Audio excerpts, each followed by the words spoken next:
প্ৰশাসনীয় হেঁচা নিপীড়ন আদি মানে অনেক সমস্যা আছে আৰু সেইখিনিৰ ওপৰতে আলোকপাত কৰিছোঁ আমি। এই প্ৰতি মানে জানে যে আপোনালোক সকলোৱে ই ৰিক্সাৰ ওপৰত অহেতুক দমন নিপীড়ন আৰু অনাহুক প্ৰশাসনীয় হেঁচা আমাৰ ওপৰত চলি আছে আৰু সেইটো অৱশ্যে প্ৰশাসনে আমাক বন্ধ কৰিব লাগে।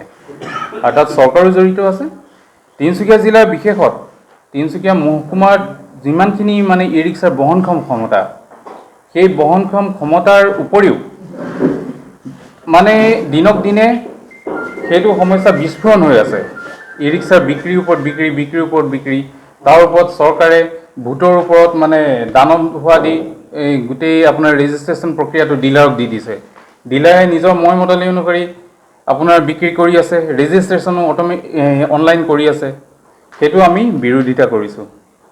আৰু সেই অনুযায়ী চৰকাৰেও মানে চৰকাৰে কেলে কৰিছে এইটো কাৰণ তেওঁলোকৰ ৰাজহ প্ৰাপ্তিৰ এটা অভিসন্ধি। একচুৱেলি যোনখিনি ই ৰিক্সা বিক্ৰীটো তিনিচুকীয়া বা চৰকাৰৰ এটা ৰাজহ সংঘৰ মানে অভিসন্ধি, বেলেগ একো নহয়। তাত আমাৰ মেইন তিনিচুকীয়া যোনখিনি প্ৰকৃত আপোনাৰ ই ৰিক্সা চালকখিনিয়ে নিজৰ এনেই মানে চখত ই ৰিক্সাখন চলোৱা নাই। তেওঁলোকৰ বহুত মানে পঢ়া লিখা শিক্ষিত ব্যক্তিও আছে।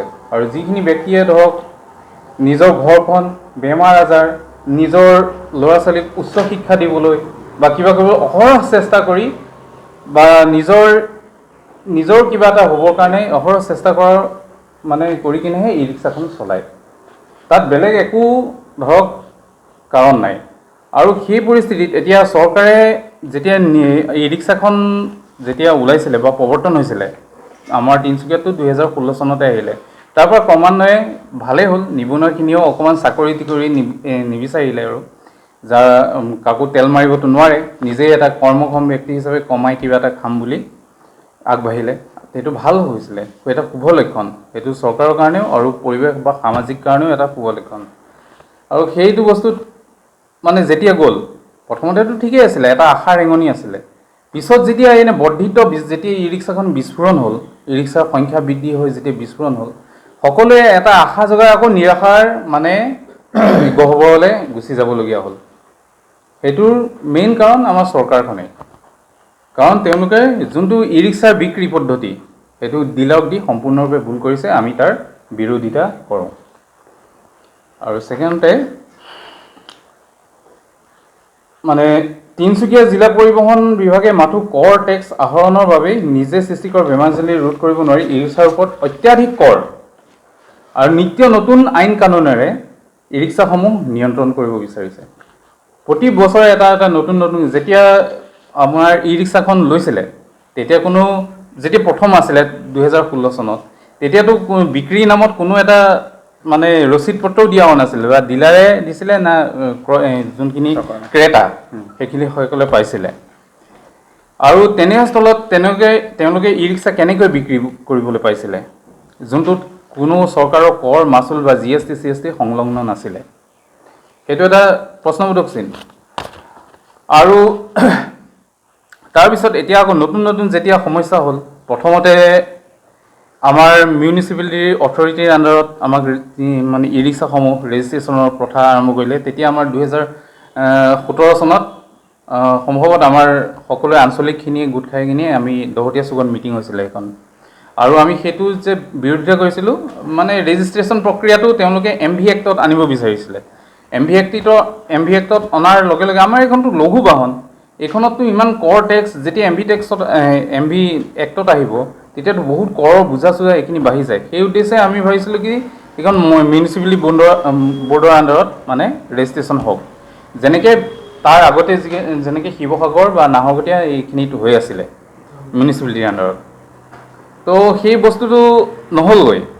সেই বস্তুটো নোহোৱাৰ ফলত কিছুমানে মনে মনে কৰাৰ ফলত কিছুমান চতুৰ মানুহ বা প্ৰভাৱশীল পুঁজিপতিৰ মানুহে মনে মনে ই ৰিক্সাখিনি মানে MV এক্টত ৰেজিষ্ট্ৰেশ্যন কৰোৱাৰ ফলত আমাৰ সেইটো বস্তু সফল নহ'ল। সফল নোহোৱাৰ পিছত আমি বাধ্য হ'লোঁ যে MV এক্টতে আমি ৰেজিষ্ট্ৰেশ্যন কৰিবলৈ। আৰু তেতিয়া কিছুমান তাত প্ৰথা বান্ধি দিলে যে ইঞ্চুৰেঞ্চ এভৰিথিং। কিন্তু প্ৰথমতে আমাৰ সেইটো জনা নাছিলে কোনেও, কিন্তু পৰ্যায়ক্ৰমে 2023 চনৰ পৰা সেই পৰ্যায়ত প্ৰশাসনে হেঁচা আৰম্ভ কৰিলে। তোমালোকৰ ফিটনেছ লাগে, তোমালোকৰ MV টেক্স লাগে, সেইটো প্ৰথমতেতো কোৱা হোৱা নাছিলে। যেতিয়া কোৱা হোৱা নাছিলে তেতিয়া এটা বিশেষ কৰ নহ'লে তোমালোকৰ এইখিনি বাহনখিনি চিজ কৰা হ'ব বুলি আমাক এটা জাননী প্ৰেৰণ কৰিলে। জাননীটো যেতিয়া প্ৰেৰণ কৰিলে তেতিয়া আমি যেতিয়া দ্বিতীয়লৈ সুধিবলৈ যাওঁ তেতিয়া দ্বিতীয় কয় নাই, এখন বাহনৰ ওপৰত তোমালোকৰ ইমানখিনি ফাইন চাইন মিলাই ইমানখিনি একদম 40,000 45,000 টকা তোমাৰ এইটো হৈছে ফিটনেছ চাৰ্জ, ফিটনেছ টেক্স, আৰু এইটো তোমাৰ 3,000 4,000 তোমাৰ MV টেক্স।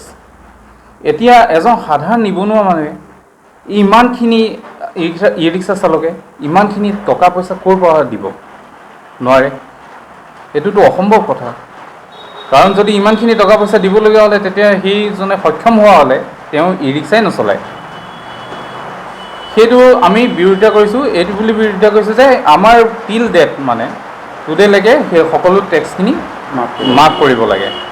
যিমানখিনি আছে তাৰ পিছৰ পৰ্যায়ত আজিৰ পৰা যোনটো ধৰক আজিলৈকে যোনখিনি আহিছিলে সেইখিনি সম্পূৰ্ণৰূপে মাফ কৰি দিয়ে যেন। ধৰক মানে নিম্নমান ধৰিব লাগে, নিম্নমান। আৰু যদি তেখেতসকলে যদি 50 টকা বা 100 টকা কৈ দিয়ে সেইটোতো আমাৰ আপত্তি আছে। সেইটো একদম নিম্নমান হ'ব লাগিব। কিন্তু আমাৰ সৰু ভেহিকেল, আমাৰ এইটো গধুৰ ভেহিকেল নহয়। আৰু প্লাট মাৰি পেলাই নিজৰ ব্যৱসায়টো কৰিব বিচৰা নাই।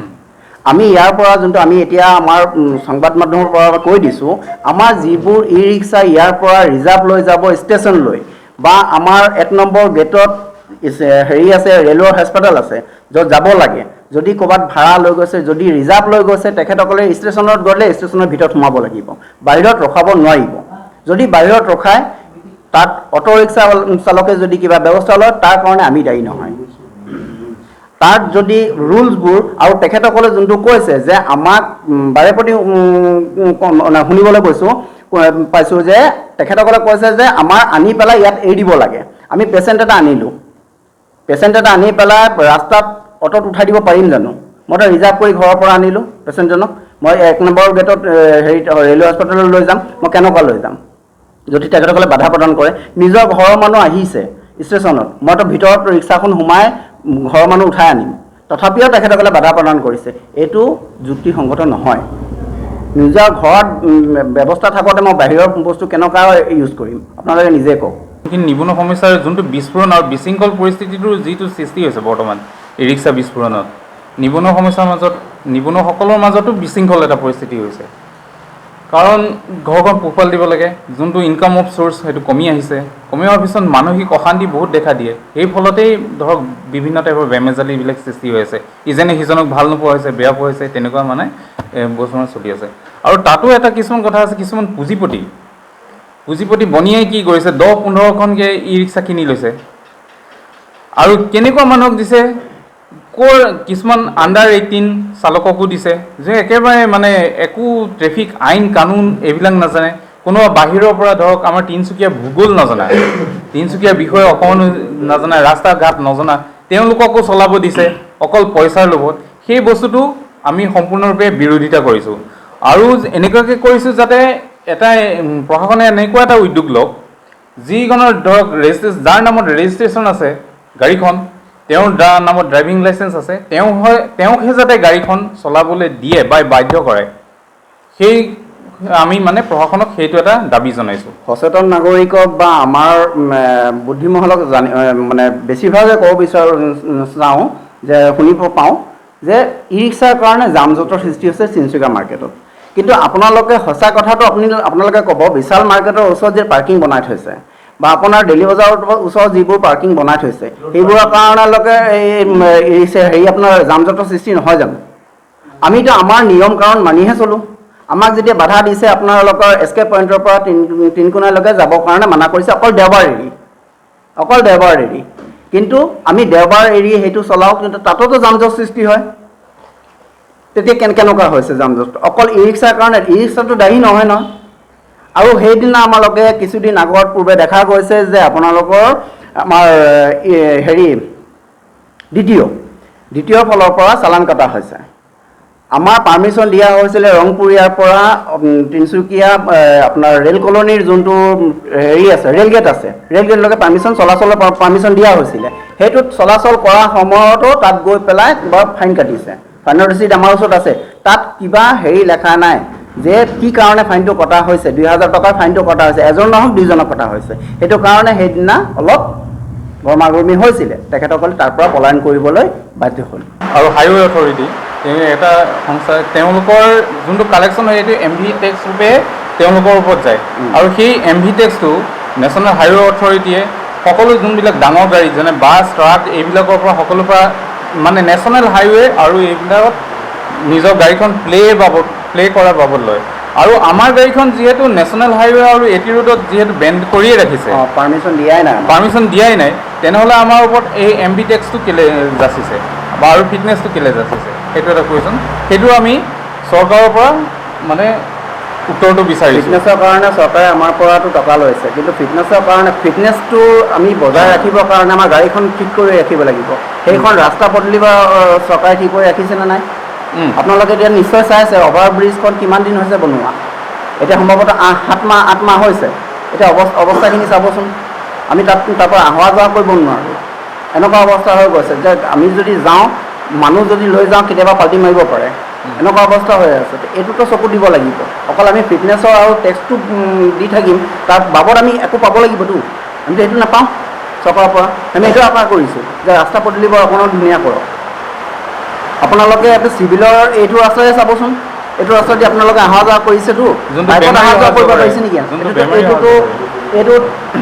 এইটোত আপোনালোকে বেমাৰী অহা যোৱা কৰেতো বেমাৰী অহা যোৱা ৰাস্তাটোৱে ইমান ধুনীয়া বেয়া কৰি থৈছে ধুনীয়া বনাব পৰা নাই বাকীবোৰ এৰি দিয়ক অকল ব্লক বহাই ৰাস্তাটো ধুনীয়া কৰিলে নহ'ব সংযোগ য'ত আপোনাৰ পথ সংযোগ হৈছে সেই ৰাস্তাখিনি আপোনালোকে চাইছেনে য'ত আমি অটোখন য'ত নমাওঁতে অৱস্থাখন কেনেকুৱা হয় কেতিয়াবা পাল্টি মাৰিব লগা হয় নহ'লে ক'ৰবাত ফুচি যাব লগা হয় পেচেঞ্জাৰ নমাই দিব লাগে আমাক ঢাকা মাৰি ওলাব লাগে সেইটোও চৰকাৰক চাব লাগিব চকু দিব লাগিব মাহটোত আমি অসম চৰকাৰৰ মাননীয় মন্ত্ৰী তথা তিনিচুকীয়া জিলাৰ তিনিচুকীয়া বিধানসভা সমষ্টিৰ বিধায়ক সঞ্জয় কিষাণ দেৱক আৰু জিলা পৰিবহণ বিষয়া জিলা আয়ুক্তক আমি কেইবাখনো মেম'ৰেণ্ডাম দিছিলোঁ আৰু যোৱাকালিও এখন আমি মেম'ৰেণ্ডাম দিছিলোঁ আৰু যিজন যান বাহনৰ বিষয়ৰ দায়িত্বত আছে ADC তেখেতে আমাক কথা দিছে যে উইদিন এ শ্বৰ্ট টাইম খুব কম সময়ৰ ভিতৰতে আমাৰ ত্ৰিপাক্ষিক এটা আলোচনাত বহিব আৰু আমাৰ দ্বাৰা যিখিনি আমি 7 দফীয়া দাবী চনত আমি দাখিল কৰিছিলোঁ এই গোটেইকেইটাৰ ওপৰত আলাপ আলোচনা কৰিব আজি এই সংবাদমেলখনত উপস্থিত থকা তিনিচুকীয়া জিলা ই ৰিক্সা সন্থাৰ সমূহ বিষয়ববীয়া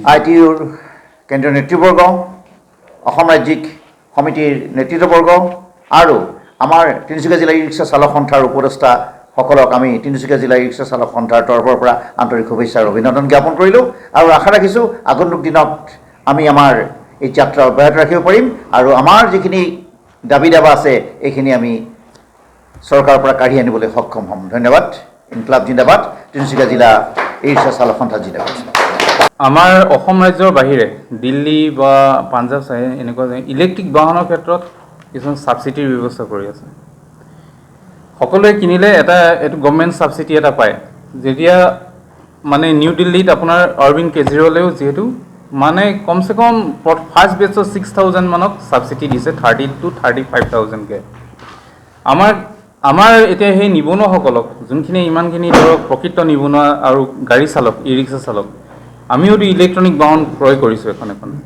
কেলৈ আমাক সেইটো জানো আমি সেই ছাবচিডিটো পোৱাৰ যোগ্য নহয় আমি সেই ছাবচিডিটো পাব লাগে সেইটো আমাৰ দাবী আৰু লগতে ইঞ্চুৰেঞ্চ বা ড্ৰাইভাৰ্ছ ইঞ্চুৰেঞ্চ এই দুটা কৰিম বুলি এছেম্বলিত ফৰ্মাৰ আপোনাৰ যোনজন পৰিবহণ মন্ত্ৰী পৰিমল শুক্লবৈদ্যদেৱে এছেম্বলিত অন ৰেকৰ্ড তেখেতে ঘোষণা কৰিছিলে কিবা এটা কৰি দিম বুলি আৰু সেই কাৰ্যও আজি পৰ্যন্ত ফলপ্ৰসূ হোৱা নাই কিন্তু আৰু যাতে আমাৰ প্ৰতি দয়াভাৱ কৰি চৰকাৰে আমাৰ এই নিবনুৱাখিনি দুখীয়া নিবনুৱাখিনি ই ৰিক্সা চালকখিনিক যাতে সেই বস্তুটো সুবিধাকণ প্ৰদান কৰে সেইটোও আমি চৰকাৰলৈ অনুৰোধ জনালোঁ NFITU national front of Indian trade union আৰু তাৰ মই সৰ্বভাৰতীয় উপসভাপতি।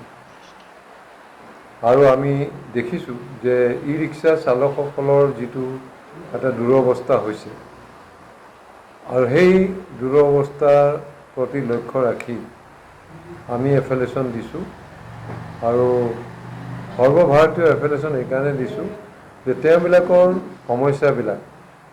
সমস্যাবিলাক যাতে আমি সৰ্বভাৰতীয় প্লেটফৰ্মত যাতে উত্থাপন কৰিব পাৰোঁ, অকল অসম নহয় গোটেই ভাৰতবৰ্ষতে যাতে আমি এইটো তোলপা লগাব পাৰোঁ, তাৰ কাৰণে আমি এই সংগঠনক তিনিচুকীয়া জিলা যি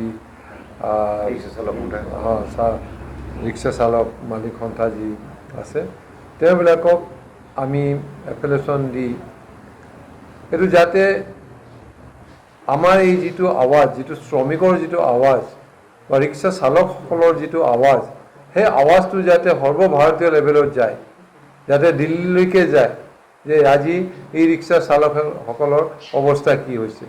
ই ৰিক্সা চালকসকলে মই শুনামতে ৰেজিষ্ট্ৰেশ্যন কৰিবলৈও 35,000 40,000 টকা দিব লাগে, হয়নে? এইটো এটা ই ৰিক্সা চলিলে দিনটো কিমান পইচা পায়? খুব বেছি 400-500 টকা পাব। তাৰ ভিতৰতো যদি চৰকাৰৰ ই ৰিক্সাটো যদি মানে ৰেজিষ্ট্ৰেশ্যনৰ কাৰণে দিব লাগে, আকৌ ৰিনুৱেলৰ কাৰণে দিব লাগে, গতিকে ইট কেনট বি। ফিটনেছ আছে, ইট কেনট বি। সেইকাৰণে আমি কৈছোঁ এতিয়া নতুন গভৰ্ণমেণ্ট হৈছে, যিহেতু ভাৰতৰ প্ৰধানমন্ত্ৰী নৰেন্দ্ৰ মোদী ডাঙৰীয়া তৃতীয়বাৰৰ কাৰণে ভাৰতৰ প্ৰধানমন্ত্ৰী হৈছে, গতিকে অন্ততঃ এই 5 বছৰৰ কাৰণে ই ৰিক্সাৰ যিমানবিলাক মাচুল আছে সকলোবিলাক ৰেহাই দিবৰ কাৰণে আজি NFITUৱে আজি এই দাবী জনাইছোঁ। আৰু চৰকাৰে যাতে অসম চৰকাৰে হওক বা ভাৰতৰ চৰকাৰে হওক যাতে এই আমাৰ ই ৰিক্সাসকলৰ যিটো দাবী, সেই দাবীটো যাতে পূৰণ কৰে, সেই দাবীটো যাতে মানি লয়, তাৰ কাৰণে মই আহ্বান জনাই আজি এইখিনিকে সদ্যহতে NFITUৰ পৰা মই বক্তব্য ৰাখিছোঁ। কাকো বিৰোধিতা নকৰোঁ। আৰু আপোনালোকে যোনটো কৈছে যিটো সংস্থা নহয়, তেখেতসকলে এতিয়ালৈকে কোনো সমিতি গঠন কৰা নাই। তেখেতসকলৰ বক্তব্য হিচাপে তেখেতসকলে এতিয়ালৈকে কোনো সমিতি গঠন কৰা নাই। এইটো আমাৰ পুৰণি, এতিয়া 2022 চনতে আমাৰ এইটো গঠন হোৱা। দুটা হেৰি আছিলে, দুটা সংলগ্ন কৰি পেলাই এটা কৰা হৈছে। আৰু বৰ্তমান আজিৰ তাৰিখত আমি এফিলিয়েশ্যনৰ পাই গৈছোঁ। এপ্লিকেশ্যন পোৱাৰ পাছত আপোনালোকে যদি ভাবিছে যে দুটা আছে, দুটা নহয়, এটাই হয়, আমাৰ এইটোৱে আছে। আৰু বাকী যোনটো আছে কোনোবাই যদি কৰিছে কৰিব পাৰে, আমাৰ এইটো স্বতান্ত্ৰিক দেশ, কৰিব পাৰে। কোনোবা কৰিলে আমি বাধা প্ৰদান নকৰোঁ, কোনো পাৰ্মিশ্যন দিয়া নাই বা আমাক এইটো জনোৱা নাই। আমি সেইদিনাও কৈছোঁ, আমি আগতেও কৈছোঁ, এতিয়াও কৈ আছোঁ যে আপুনি বিয়া পাতিব বাপেকক খবৰ নিদিয়াকৈ। আপোনালোকে যেতিয়া গম পাইছে যে এতিয়া সংগঠন এখন আছে বুলি, আপোনালোকে ইয়াত আমাৰ প্ৰেচিডেণ্ট আছে, ছেক্ৰেটেৰী আছে, তেখেতসকলক আমন্ত্ৰণ জনাব লাগিছিল বা পত্ৰ এখন দিব লাগিছিল। নজনাকৈ আপোনালোকে যদি ক'ৰবাত সভা পাতিছে, সেইটো দায়বদ্ধতা আমি নহয়। এইটো কি উদ্দেশ্যেৰে পাতিছে? উদ্যোক্তা আছে, উপদেষ্টা আছে, তেওঁলোকে সেইটো তাৰ লগত আপোনাৰ মটৰ ভেহিকেলৰ সংস্থাও জড়িত হৈ আছে, যোনটো আমাৰ লগত সম্পূৰ্ণ পৃথক। আমাৰ লগত এইটোৰ লগত কোনো ৰিলেশ্যন নাই, আমি স্পষ্টকৈ কৈছোঁ।